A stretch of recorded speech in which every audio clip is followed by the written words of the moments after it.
안녕하세요. 반갑습니다.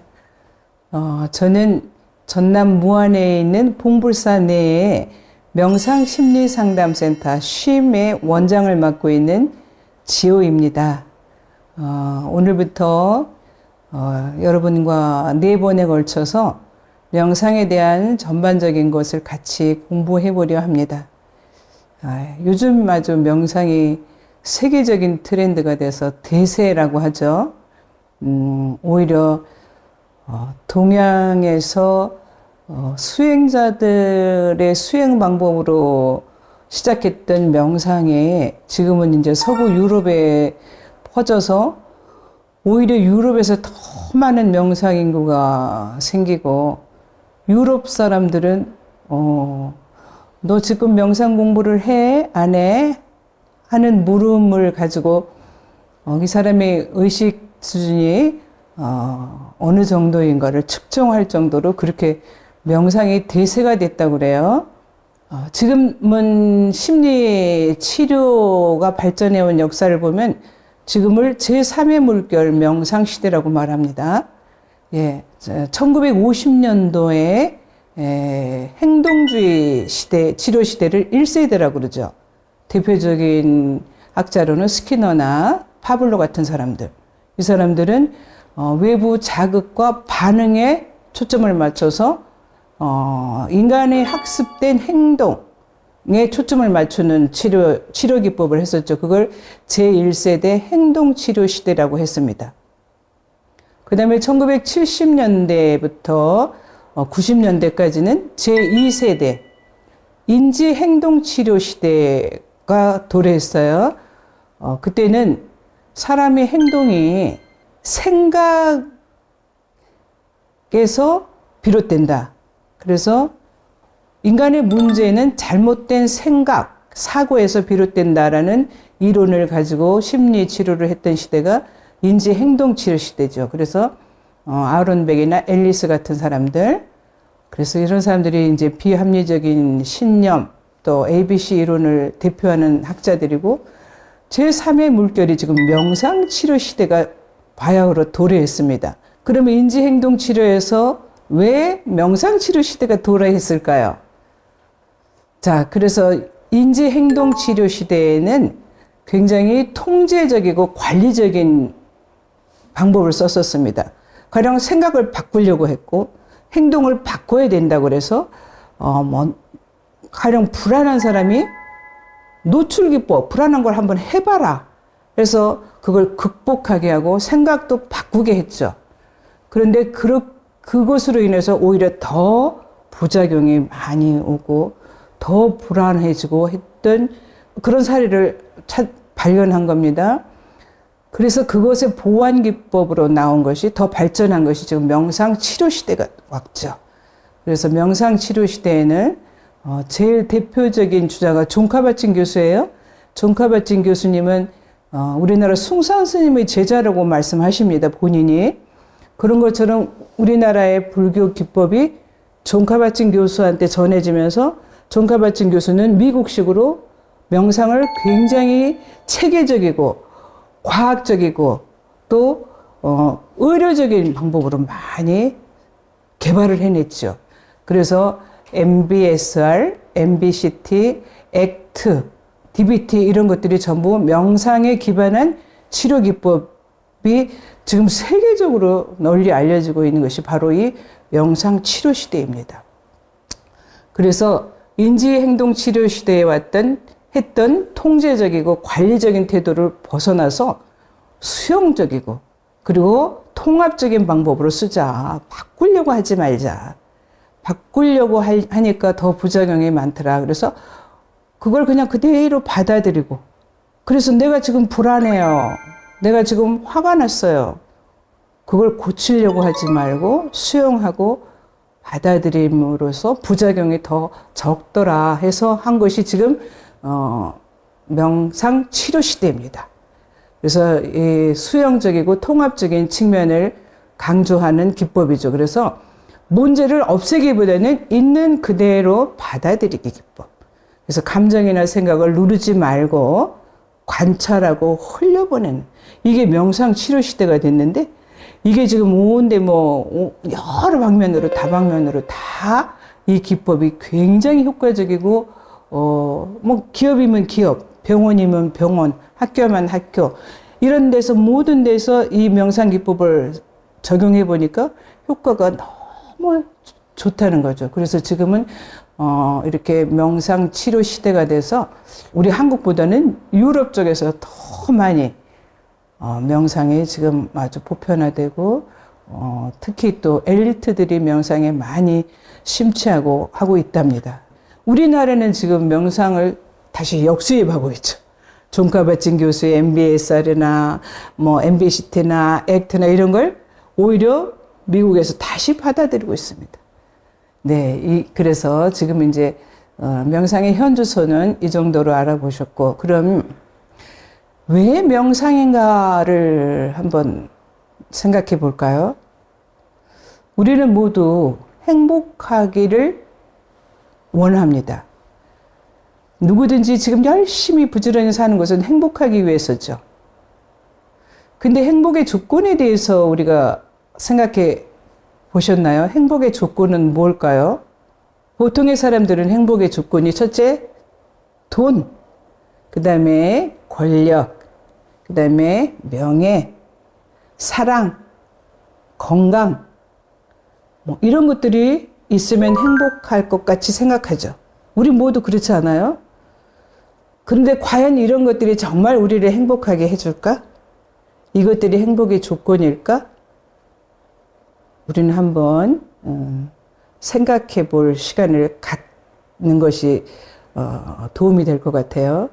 첫 번째, 돈이 정말 우리를 행복하게 해줄까요? 미국의 경제학자 이스털린이라는 학자가 있었습니다. 이 사람이 정말 돈이 우리를 행복하게 해줄까를 연구를 했죠. 갑자기 큰 돈이 많이 들어왔던 사람들, 이런 사람들이 정말 행복한가를 시간을 두고 계속 연구를 했어요. 그런데 돈이 많이 생긴 사람들이 몇 년은 행복하더랍니다. 그 기간이 한 5년 정도 갔다 그래요.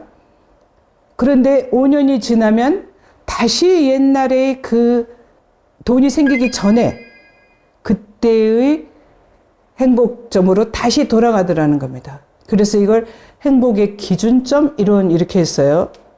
사랑도 마찬가지예요. 사랑도 처음엔 너무 행복하죠. 그런데 이것도 오래 가지 못하고 다시 어느 정도 시간이 지나면 다시 사랑 이전의 옛날 감정으로, 오히려 어쩌면 사랑 때문에 더 괴로워지는 시점으로 다시 돌아가더라는 겁니다. 이게 행복의 기준점 이론이에요. 그래서 행복은 지속성의 문제이죠. 그래서 정말 우리가 생각하는 이런 것들이 행복을 가져다 주는가? 네, 부처님께서는 이것을 가짜 행복이라 그러셨습니다. 가짜 행복. 진정한 행복을 가져다 주지 않는, 그래서 어느 정도 시간이 지나면 다시 되돌아가 버리는, 결코 우리 인간의 욕심을 채워줄 수 없는 것들. 인간의 욕심이 한이 없기 때문에. 그래서 마치 이 가짜 행복은 소금물과 같다 그랬어요. 먹으면 먹을수록 더 갈증이 나는. 그래서 이거는 가짜 행복이다. 그럼 진짜 행복은 뭐죠? 세상에 어떤 풍파가 오더라도, 어떤 시련이 오더라도 평정심을 유지할 수 있는, 팔풍경계에 흔들리지 않는 평온한 마음, 평정심을 유지할 수 있는, 이것이 진짜 행복이더라.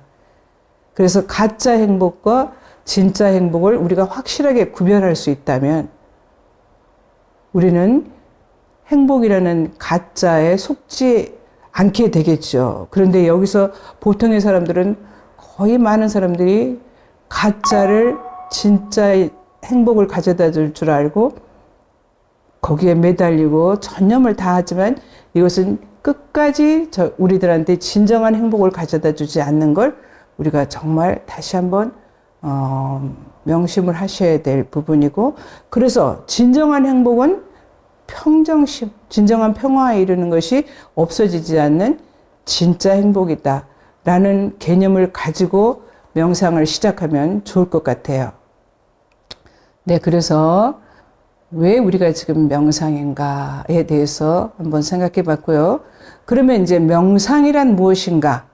자, 명상은요, 두 가지 단어가 합성된 것입니다. 명은 덮을멱 부수 밑에 날일자, 해가 덮여 있는 거예요. 그래서 해가 덮여 있다는 말은 고요하다, 밤이라는 말이죠. 고요하다, 그윽하다, 깊다, 이런 뜻을 가지고 있어요. 그래서 명은 집중 명상, 삼매를 말합니다. 정할 정자, 한문으로는 정이죠. 그래서 이거는 정서적인 측면을 말하고 있습니다. 집중의 반대는 산란함과 우울함, 불안함, 이런 것들이 집중의 반대죠. 자, 그 다음에 상은 뭐냐면 마음심자 위에 모양상자가 있거든요. 그래서 마음의 영상이 떠오르다. 그래서 생각하다, 알아차리다, 이런 뜻이에요. 한문으로 말하면 관, 통찰, 지혜를 뜻합니다. 그래서 이것은 인지적인 측면을 가지고 있죠. 명은 정서적인 측면이라 그러면 상은 인지적인 측면입니다. 그래서 지혜의 반대는 무지, 왜곡, 편집이죠. 원어로 하면 명은 사마타입니다. 집중 명상. 상은 윗바사나, 통찰 명상. 그래서 지, 관, 정해, 쌍수죠. 그래서 명상을 한마디로 말하자면 산란하지 않은 마음으로 지금 여기에서 내가 존재하는 그대로 깨어있는 것. 이것이 명상입니다. 그래서 명상은 자유롭고 행복한 삶을 위한 마음의 근력을 만드는 기술이죠. 자, 우리는요, 왜 살면서 고통에 빠질까요?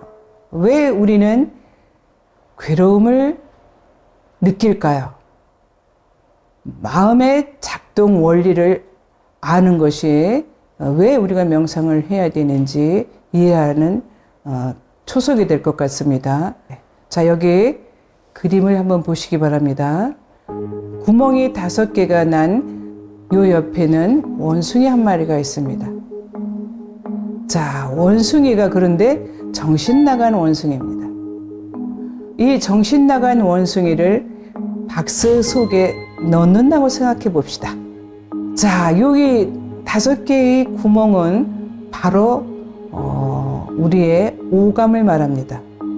첫 번째, 눈이라는 창문, 귀라는 창문, 입이라는 창문, 코라는 창문, 몸이라는 창문. 이 박스는 바로 우리의 몸을 말하고 있죠. 우리 몸에 있는 오감. 자, 원숭이는, 미친 원숭이는 훈련받지 않은 우리의 마음입니다. 자, 이 미친 원숭이를 박스에다 넣었을 때, 상자에다 넣었을 때, 미친 원숭이는 5개의 구멍으로 나가고 싶어서 미친 듯이 잠시도 가만히 있지 않고 5개의 구멍으로 나가려고 하겠죠. 자, 그래서 눈이라는 창문으로 나가면 사물이 보이는 대로, 또 귀라는 창문으로는 소리를 듣고, 입이라는 창문으로는 맛을 보고, 코라는 창문으로는 냄새를 맡으면서, 몸이라는 창문으로는 감촉을 느끼면서 보이는 대로, 들리는 대로, 맛보는 대로 여러 가지 시비를 합니다. 그래서 저 사람은 너무 잘생겼네, 너무 멋지네, 저 차는 정말 멋지다. 누군가 말하는 소리를 들으면 기분이 좋다, 나쁘다, 여러 가지 분별심을 내죠. 그래서 5 창문으로 나가면서 보이는 데마다, 들리는 데마다 분별심을 냅니다. 그리고 인식하면서 바로 분별심을 내죠. 그런데 그 분별심을 크게 말하면 크게 3가지로 분류할 수 있습니다. 좋다, 나쁘다, 무덤덤하다로 분류할 수 있죠. 그런데 좋다고 느끼는 느낌이 들면 우리는 갖고 싶어 합니다. 이것이 탐욕이죠. 그리고 내 마음에 맞지 않다고 생각하면 화내죠. 밀어내고 싶어 하죠. 이것이 진심입니다. 화내는 마음. 그 다음에 무덤덤하다 하는 생각이 들면 지루해하죠. 그래서 금세 다른 곳으로 도망치고 싶어 하죠. 다른 걸 하고 싶어 하죠. 이게 정신 나간 원숭이가 하는 일입니다. 자, 정신 나간 원숭이는요, 처음에는 아주 작은 마음에서 시작해요. 한 마음에서 시작해요. 그런데 이것이 점점 눈더미처럼 커지죠. 그래서 스스로 커집니다. 처음에 올 때는 부처님께서는 이거 1차 화살이라고 말씀하셨어요. 그런데 1차 화살을 맞고 나면 본인이 스스로 2차 화살, 3차 화살을 자기 스스로 쏩니다. 그래서 문제를 더 크게 만들죠. 그래서 처음에는 작은 것으로 시작됐던 것이 아주 점점 커지면서 결과적으로는 자기 자신을 넘어뜨리죠. 자, 이 정신 나간 원숭이의 특징이 있습니다. 정신 나간 원숭이는요, 굉장히 부정적이에요. 이게 우리 인간이 부정 편향성을 원래 가지고 있습니다. 우리의 모든 사고는, 생각은 부정 편향성을 가지고 있답니다. 인간의 DNA 속에는 생각이 일어나면 좋은 생각을 별로 하지 않고 나쁜 생각을 먼저 하죠. 이게 부정 편향성인데, 그래서 이 정신 나간 원숭이의 특징이 굉장히 부정적이에요. 그리고 항상 과거나 미래를 생각하죠. 그 다음에 작은 문제를 크게 생각하는, 확대 해석하는 문제를 일으키는 선수예요. 그래서 정신 나간 원숭이의 특징은 이런 특징을 가지고 있고, 정신 나간 원숭이의 목표는 우리를 고통 속에 밀어넣고 결국은 파멸에 이르게 하려고 하는 것이 이 정신 나간 원숭이의 특징이죠. 그런데 우리의 생각하는 머리로 생각하는 이 생각들, 정신 나간 원숭이가 하는 수많은 생각들, 이것들이 사실은 진짜 마음이 아닙니다. 가짜 마음이라는 걸 아셔야 됩니다. 자, 왜 가짜 마음인가? 진짜 내가 아니고 가짜 마음인가? 이것을 알아차리는 것이 명상이에요. 그래서 이것을 우리는 정신 나간 원숭이는 잠깐도 쉬지 않고 수많은 생각을 하는데, 우리가 하루에 몇 가지 생각을 할까요? 네, 보통 5만 가지 생각을 한다고 합니다. 그래서 인간이 하루에 생각하는 것이 작게는 한 2만 가지, 많다면 8만 가지 생각을 한대요. 그래서 옛날에 어르신들이 5만 가지 생각을 한다고 한 말씀이 그 얘기입니다. 그래서 5만 가지 생각을 하는데, 이 생각이 얼마나 필요한 생각일까요? 얼마나 쓸데 있는 생각은 몇 프로나 될까요? 우리들의 생각은 99%가 쓸데없는 생각입니다. 왜냐하면 전부 과거나 이미 지나가 버린 과거를 생각하거나 오지 않은 미래를 걱정하거나, 그래서 과거를 생각하면서 부정 편향성이 있기 때문에 항상 후회하고 원망하고 이러죠. 미래를 생각하면 불안해하고 긴장하고 하죠. 그래서 쓸데없는 생각의 99% 때문에 우리는 지금 여기 생각을 놓쳐버립니다. 그런데 이 5만 가지 생각들이 사실은 전부 가짜라는 거죠. 진짜 마음이 아니고 마음 현상이라고 말합니다.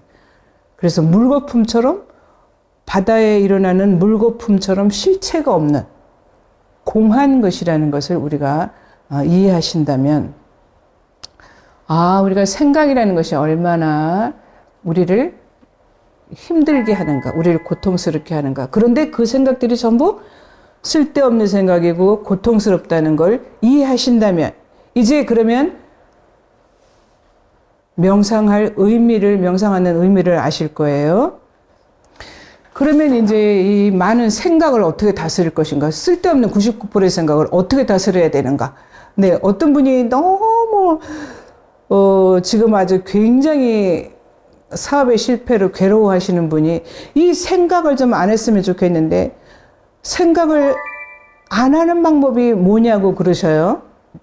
우리는 보통 수많은 생각을 하면서 이렇게 살지만 너무 힘든 사람들은 이 정말 생각을 좀 안 했으면 이런 생각을 많이 하죠.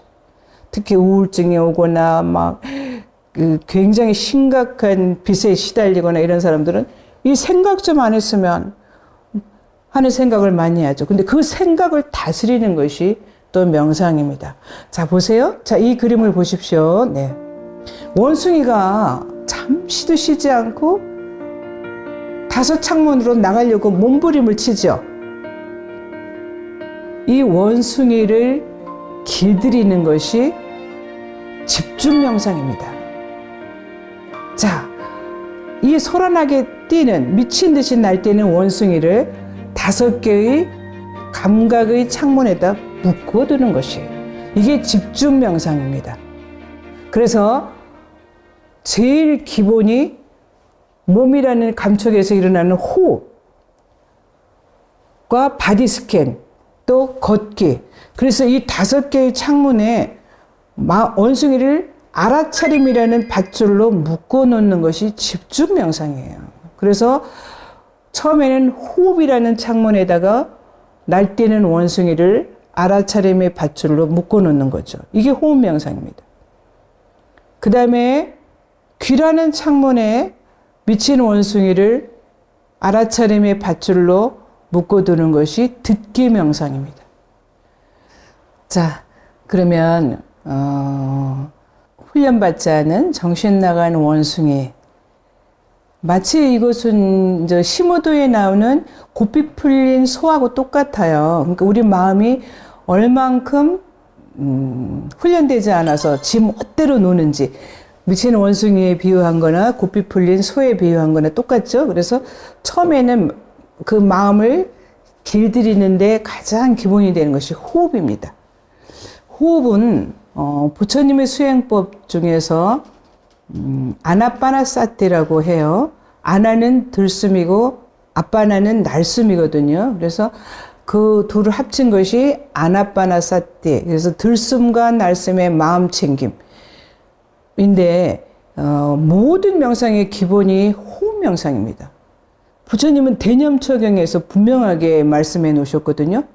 비구들이여, 이 도는 유일한 길이니 중생들의 청정을 위하고 근심과 탄식을 다 건너기 위한 것이며 육체적 고통과 정신적 고통을 사라지게 하고 옳은 방법을 터득하고 열반을 실현하기 위한 것이다 라고 하셔서 대념처경의 4가지 신, 수, 심, 법을 말씀하셨죠. 그 중에 제일 처음에 나오는 것이 호흡 명상입니다. 그래서 부처님의 호흡 명상을 한번 같이 해보겠습니다. 그래서 이 왜 호흡 명상인가? 모든 명상의 가장 기본이 되는 것이 호흡 명상인데, 자, 왜 호흡 명상인가를 설명을 드리겠습니다. 모든 것은 변하지만 생명이 닿을 때까지 우리 어머니 뱃속에 있으면서부터 나하고 함께 있으면서 변하지 않는 것이 호흡입니다. 그리고 내가 죽을 때까지 나와 함께 하는 것이 호흡입니다. 그 다음에 인간이 유일하게 스스로 조절 가능한 것이 또 호흡입니다. 호흡은 조절하기도 하고 조절하는 호흡도 있고 자연스러운 호흡도 있어요. 그런데 인간이 유일하게 조절 가능한 것이 호흡입니다. 가령 이런 거죠. 막 긴장하고 불안할 때 우리 어떻게 해요? 심호흡 해봐 하죠. 이거는 조절하는 호흡이죠. 그런데 명상은 자연스러운 호흡을 관찰하는 거거든요. 그래서 인간이 유일하게 정말 불안하고 공황장애가 막 올 때도 호흡에 집중하도록 하거든요. 이게 조절하는 거죠. 그다음에 유일하게 좋다 나쁘다라는 분별이 없는 것이 호흡입니다. 그 다음에 감정을 가장 정확하게 표현하는 것이 호흡이죠. 우리는 화가 날 때는 어때요? 호흡이 막 빨라지죠. 그리고 막 긴장해도 호흡이 빨라지죠. 너무 무서우면 호흡이 탁 막히죠. 그래서 우리 화날 때 화 안 난 척 하고 싶어요. 남들한테 화내는 게 창피하니까 화 안 난 척 하고 싶지만 심장은 호흡은 막 빨리 뛰고 있습니다. 내가 감추려고 해도 감출 수 없는 것이 호흡입니다. 그래서 나를 가장 정확하게 표현해 주는 것이 호흡이죠. 그 다음에 과거나 미래로 가지 않습니다. 호흡은 항상 지금 여기 호흡밖에 없습니다. 항상 새로운 매 순간순간 찰나찰나 다른 호흡. 그래서 지금 여기밖에 없습니다. 우리 아까 그 괴로움은 어디서 생겼죠? 과거로 가거나 생각이 과거로 가거나 미래로 가거나 또 몸은 여기 있지만 마음은 저쪽에 있으면 산만한 것. 이것들이 우리를 힘들게 했었는데 바로 여기로 데리고 오는 것. 명상의 핵심은 here and now입니다. 바로 여기에 지금 이 순간에 머물러라. 그러면 과거는 우리가 히스토리 역사예요. 바꿀 수 없습니다. 이미.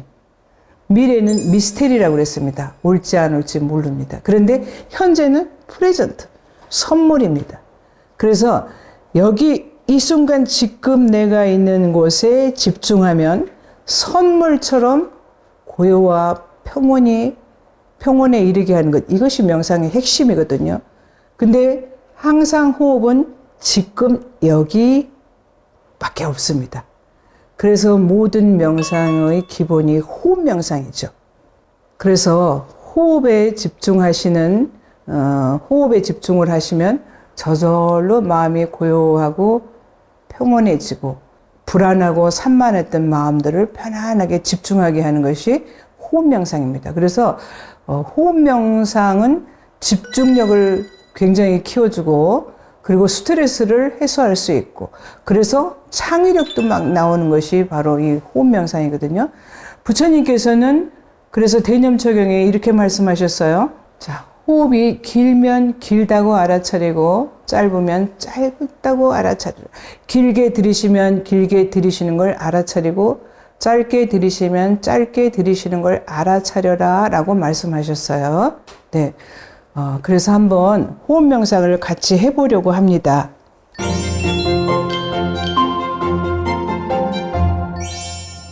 자세는 편안하게 척추 위에 머리를 반듯하게 올려놓으시고 손을 아랫배에 한번 대보십시오.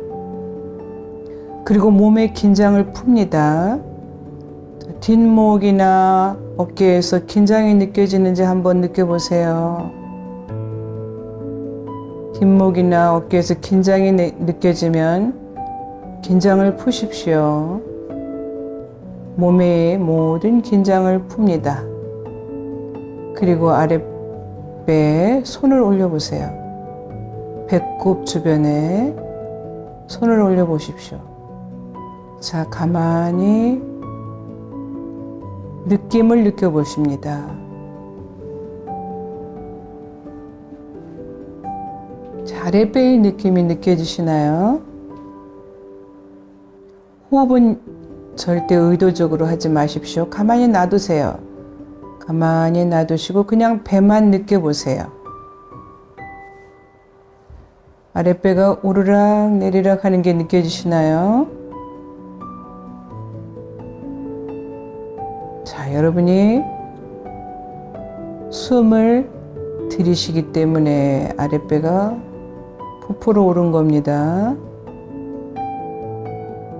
내가 숨을 내쉬기 때문에 아랫배가 수축하고 있습니다. 자, 마음의 현미경을 아랫배에다가 가만히 두시기만 하시고 배가 불러오는 걸 알아차리시고 나서 들숨이라고 이름을 붙여보세요.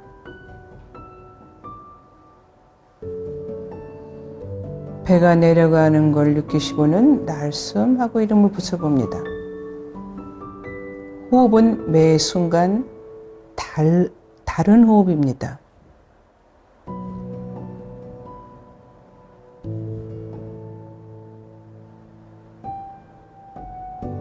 자, 그래서 배가 오르는 걸 보고 올라오는 걸 보고 들숨, 배가 내려가는 걸 보고 날숨 하고 이름을 붙여보세요.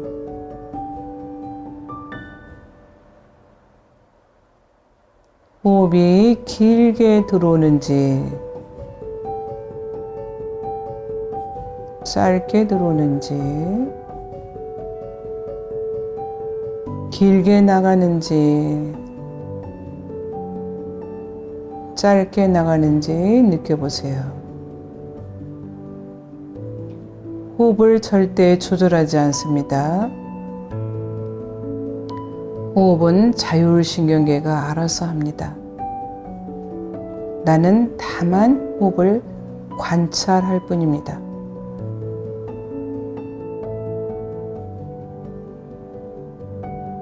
자, 이번에는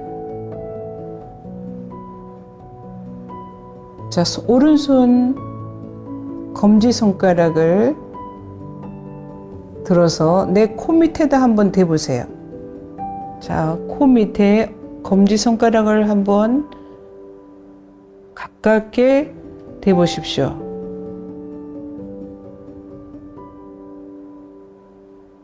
자, 여기서 어떤 것이 관찰되시나요?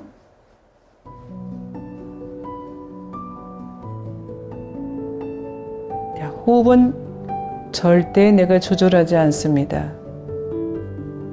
나는 알아차리는 것이 핵심입니다.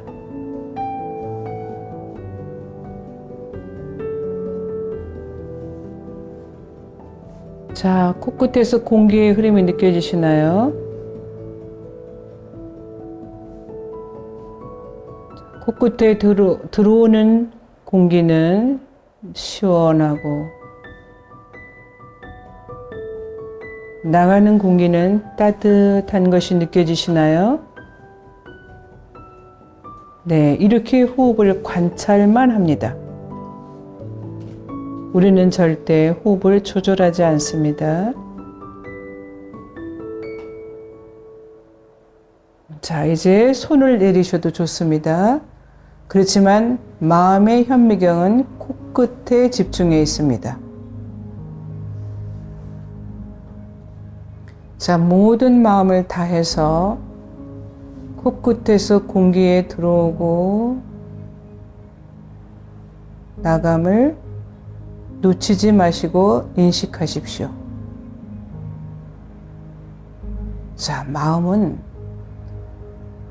자꾸 다른 곳으로 달아나려고 할 것입니다. 다만 나의 모든 마음을 코끝에 의식을 집중해 보는 겁니다. 그래서 들이쉬고 내쉬는 호흡을 놓치지 마시고 알아차리십시오. 저는 알아차림이라는 단어를 관찰이라고 많이 씁니다. 우리는 관찰할 때 어떻게 바꾸지 않습니다. 다만 호흡이 어떻게 저절로 일어나는지를 그냥 관찰만 하십시오. 구경꾼처럼 호흡에 개입하지 않습니다. 다만 관찰합니다. 날뛰는 원숭이를 호흡이라는 대상에 잘 붙들어 놓으셔야 합니다. 자, 그러기 위해서는 이름을 붙이십시오. 공기가 들어오는 것을 알아차리시고 들숨, 공기가 나가는 것을 알아차리고 날숨.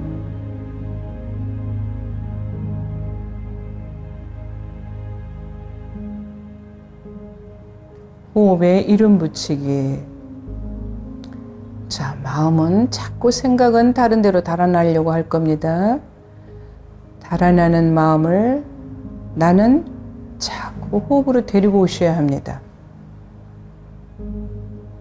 알아차리고 그냥 다시 또 호흡으로 데려오세요. 마음은 끊임없이 여기저기 헤매다니려고 할 겁니다. 자, 원래 마음의 습성이 그렇기 때문에 가만히 놔두시고 나는 얼른 알아차리고 다시 호흡으로 데려오십시오. 그래서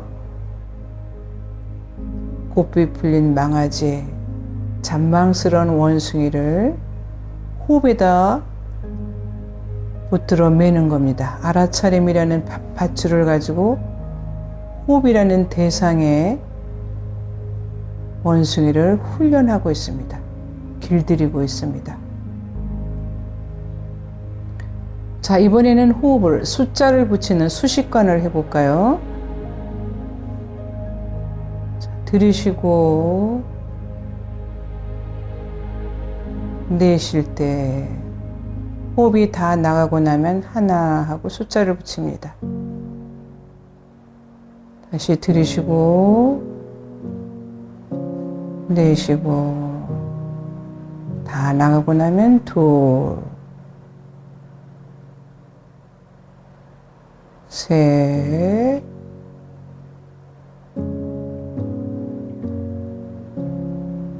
넷,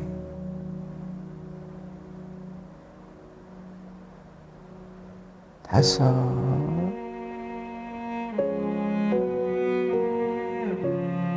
여섯,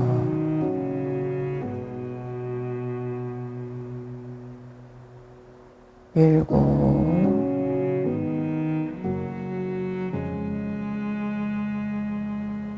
여덟,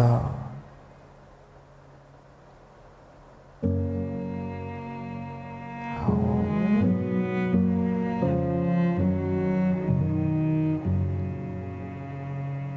열.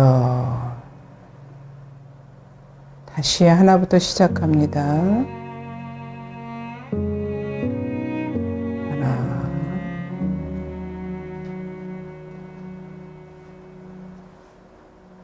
둘,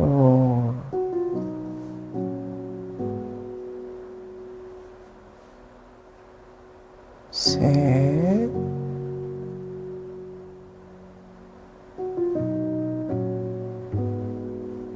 넷,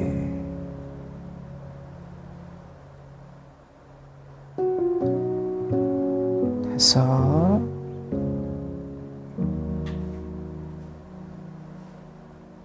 여섯,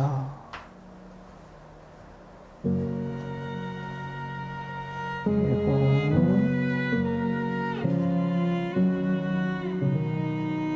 여덟,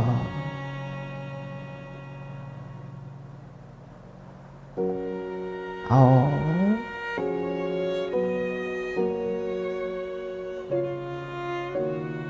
열. 네. 자, 우리를 가장 고요와 평화로 인도하는 것은 호흡 명상입니다. 여러분들이 부처님께서도 마음이 산란한 사람은 호흡 명상을 하라고 말씀하셨거든요. 오정심관 중에 산란한 사람은 호흡 명상을 해라. 수식관을 해라 라고 말씀하셨거든요. 그래서 가장 빨리 우리를 고요와 평화로 안내하는 것은 호흡 명상만 하는 것이 없습니다. 그리고 호흡 명상을 하는 중에는 지금 뇌과학자들이 발표하기로는 좌측 전두엽에서 행복 전달 물질인 세로토닌이 폭포수처럼 쏟아진다 이러셨어요. 그래서 정말 명상을 하면 마음이 고요하고 평화롭고 행복해집니다. 자, 여러분도 하루에 몇 분씩이라도 호흡 명상을 하신다면 마음이 굉장히 편안하고 평화로워지실 겁니다. 자, 이번 시간에는 여러분과 명상의 현주소와 왜 명상인가, 또 명상의 가장 기본인 호흡 명상에 대해서 알아봤습니다. 호흡 명상은 정말 아무리 말해도 충분하지 않은 명상의 가장 기본이고 또 가장 중요한 것이 호흡 명상입니다. 부처님께서도 이 호흡 명상으로 선정해 두셔서 사선정을 넘어서 비비상초까지 체득하신 것이 바로 이 아나파나사티 호흡 명상이거든요. 그래서 여러분도 이 호흡 명상을 많이 하신다면 부처님 같은 선정을 충분히 얻을 수 있으리라고 생각되고, 그래서 시장 바닥에 앉아서도 내 마음이 고요하면 고요하고 절간에 앉아서도 내 마음이 시끄러우면 시끄럽다고 하셨거든요. 자, 여러분, 시장 바닥에 앉아서 정말 이 명상을 하면서 내가 얼만큼 마음을 고요하게 할 수 있는가 실험해 보시는 계기가 된다면 참 좋겠어요. 그래서 오늘은 호흡 명상을 실습을 해봤고, 다음 시간에는 바디 스캔과 걷기 명상을 해보려 합니다. 여러분들이 마음이 편안하고 고요해지는 그 날까지 함께 정진하시면 좋겠습니다. 감사합니다.